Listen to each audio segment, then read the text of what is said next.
So last weekend, my friend Greg decided to throw a potluck dinner. You know, normal stuff: bring a dish, eat too much, politely pretend to love someone's experimental casserole. The only twist was that Greg jokingly announced a friendly competition for the best dish in the group chat.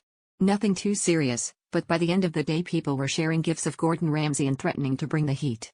In hindsight, we should have seen the warning signs when Lisa started fermenting her own kimchi in her closet and Raj casually mentioned getting a blowtorch. The night started off innocently enough.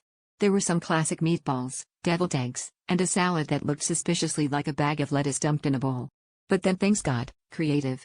First, Tom arrived late with what he called deconstructed pizza soup, which was essentially tomato sauce, floating cheese, and 3 croutons. Lisa followed up with fusion spring rolls, which fused together exactly nothing except for a slice of pickle and a chocolate chip. I watched as our group's collective sanity slowly unspooled, especially when Greg set down his avant-garde mac and cheese, a dish that involved blue cheese, Cheetos, and what may have been gummy bears.